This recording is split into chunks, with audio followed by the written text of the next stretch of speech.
চাপড়ি খেতে এখন আর 300 ফিটে যাওয়ার প্রয়োজন নেই।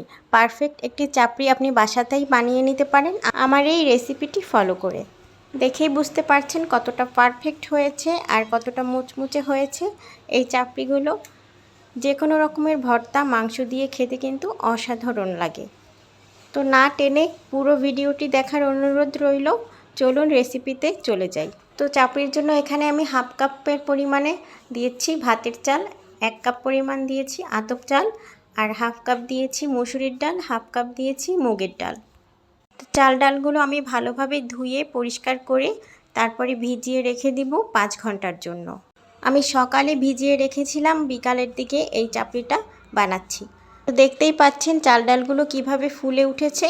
এবার আমি একটা মশলা তৈরি করে নেব। মশলা তৈরি করার জন্য এখানে আমি 2টা বড় সাইজের পেঁয়াজ নিয়েছি, একটা বড় সাইজের রসুন নিয়েছি, আর 6-7টার মতন শুকনা মরিচ নিয়েছি। সবগুলো উপকরণ আমি এবার ব্লেন্ড করে নেব। একটু হালকা হালকা ছাপা ছাপা থাকবে। তো ওই ব্লেন্ডারের জারের ভিতরেই আমি চাল ডালগুলো আস্তে আস্তে দিয়ে সবগুলো ব্লেন্ড করে নেব। তো ব্লেন্ড করার সময় খেয়াল রাখতে হবে যেন একদম মিহি হয়ে না যায় আর একদম আস্তে আস্তেও না থাকে, একদম একটু হালকা দানা দানা থাকবে। তার ভিতরে আমি দিয়ে দিচ্ছি মশলাটা, ব্লেন্ড করে রাখা মশলাটা। তার ভিতরে দিয়ে দিচ্ছি 1 চা চামচ পরিমাণে হলুদের গুঁড়ো, 1 চামচ পরিমাণে লবণ দিয়ে দিয়েছি। আমি কিছু ধনিয়া পাতাটা আমি কুচি করে দিয়েছি। আপনারা চাইলে চাল ডালের সাথে ব্লেন্ড করেও নিতে পারবেন। কিছু এবার আমি ভালো করে মিশিয়ে নিয়েছি। ব্লেন্ডারের জারটা একটু ধুয়ে সামান্য পরিমাণে পানি দিয়ে নিচ্ছি। তারপরে আমার মনে হয়েছে একটু হলুদটা কম হয়েছে, তাই আরও 1 চামচ আমি হলুদটা দিয়ে দিয়েছি। এবার আমি সব কিছু ভালোভাবে ফেটিয়ে নিচ্ছি। একটু বেশি ভালোভাবে এটাকে মিক্সড করতে হবে।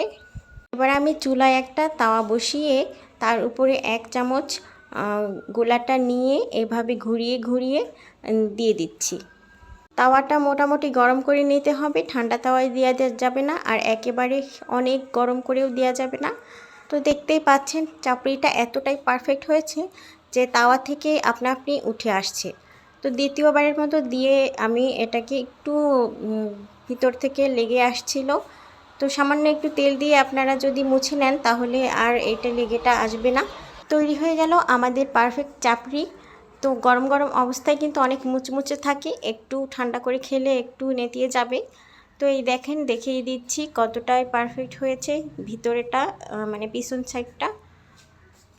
এই তো আমি শুটকি ভর্তা দিয়ে খেয়েছিলাম। আপনারা যে কোনো অন্য ধরনের ভর্তা বা মাংস দিয়ে খেতে পারেন, অসাধারণ লাগে।